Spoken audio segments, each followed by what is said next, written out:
కాలేజ్కి వెళ్ళిన సౌజన్య ఇంటికి తిరిగి రాలేదు. పొదల్లో సౌజన్య మృతదేహం కనిపించింది. ఆమె పైన అత్యాచారం చేసి గొంతు నులిమి చంపినట్టుగా పోస్ట్ మార్టం రిపోర్ట్లో తెలిసింది. ఈ నేరస్తులను పట్టుకొని ఊచలు లెక్క పెట్టించాలి. ప్రపంచమంతా ఉమెన్స్ డే జరుపుకుంటుంది. బట్ ఆ ఉమెన్కే రక్షణ లేకుండా పోతుందని సిగ్గుపడాల్సి వస్తుంది. రీసెంట్గా సోషల్ మీడియా న్యూస్లో మళ్ళీ వైరల్ అవుతున్న ఇన్సిడెంట్ గురించి ఈ వీడియోలో మాట్లాడుకుందాం. ఈ విషయం ప్రతి ఒక్కరికి తెలియాలని అనుకుంటున్నాను. సౌజన్య, తిన వయసు కేవలం 17 సంవత్సరాలు మాత్రమే. సౌజన్య ఉజిరేలోని శ్రీ ధర్మస్థల మంజునాథేశ్వర కాలేజ్లో second year PU student. 2012 October 12న కాలేజ్కి వెళ్ళిన సౌజన్య ఇంటికి తిరిగి రాలేదు. నెక్స్ట్ డే సౌత్ కర్ణాటక డిస్టిక్లోని బెల్తంగాడి తాలూకాకు చెందిన మన్నసంక అనే ఊరికి దగ్గరలో ఉన్న పొదల్లో సౌజన్య మృతదేహం కనిపించింది.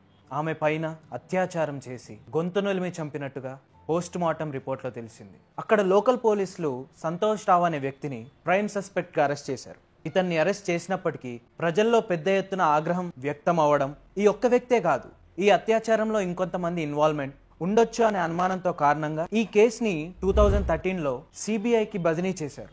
కొన్ని సంవత్సరాల దర్యాప్తు తర్వాత, అంటే దాదాపు 10 సంవత్సరాల తర్వాత జూన్ 2023లో ప్రత్యేక CBI కోర్టు సంతోష్ రావు నేరం చేసినట్టు ఆధారాలు లేవని నిర్దోషిగా ప్రకటించింది.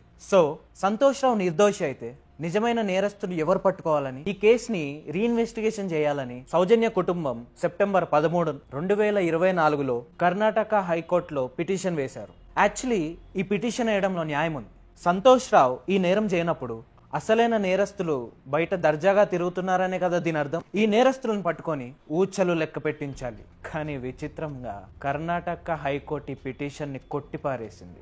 తర్వాత అందరి ఇష్యూ గురించి మర్చిపోయారు. కానీ సడన్ గా ఇప్పుడు ఈ కేసు వైరల్ అవడానికి కారణం యూట్యూబర్ MD సమీర్.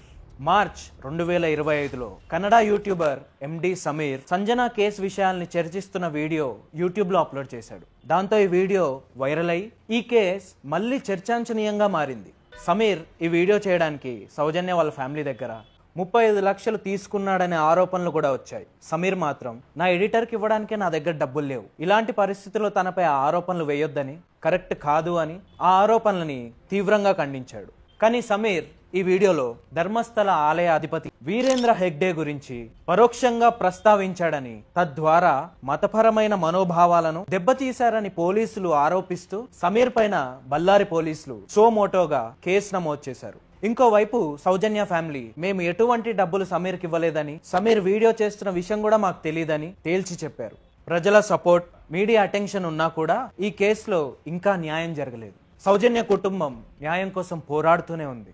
ఈ కేసులో కొన్ని అడిషనల్ పాయింట్స్ గురించి మనం మాట్లాడుకుందాం. Soujanya family's ongoing struggle. 2024లో కర్ణాటక హైకోర్టు రీఇన్వెస్టిగేషన్ పిటిషన్ ని రిజెక్ట్ చేసినప్పటికీ సౌజన్య ఫ్యామిలీ న్యాయం కోసం పోరాడుతూనే ఉంది. పోలీసులు నిజమైన నిందితులను పట్టుకోలేదు అని వీళ్ళు నమ్ముతున్నారు.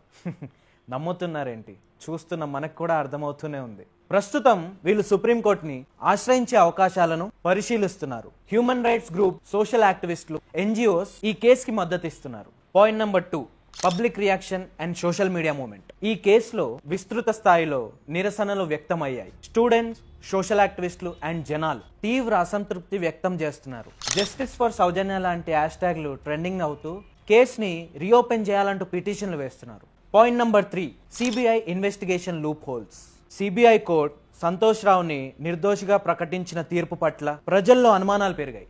Physical evidence missing, weak forensic report and విట్నెస్లు లేకపోవడం, ఈ అంశాలు కేసుని వీక్ చేసినట్టుగా అనిపిస్తుంది. అండ్ అసలైన నిందితుల పేర్లు బయటికి రాకుండా కొన్ని పవర్ఫుల్ హ్యాండ్స్ ఉన్నాయనే ఆరోపణలు కూడా వచ్చాయి. Point number 4, political and religious influence. ఈ కేసులో ధర్మస్థల దేవాలయ అధిపతి అయిన వీరేంద్ర హెగ్డే పేరు ఎక్కువగా వినిపిస్తుంది. రాజకీయ నాయకులు మరియు మత సంస్థ ప్రమేయం వల్ల విచారణ మీద ప్రెజర్ వచ్చిందనే ఆరోపణలు కూడా వినిపిస్తున్నాయి. అయితే ఎలాంటి రాజకీయ జోక్యం లేదని సంబంధిత వర్గాలు పేర్కొన్నాయి. Point number 5, the Sameer controversy.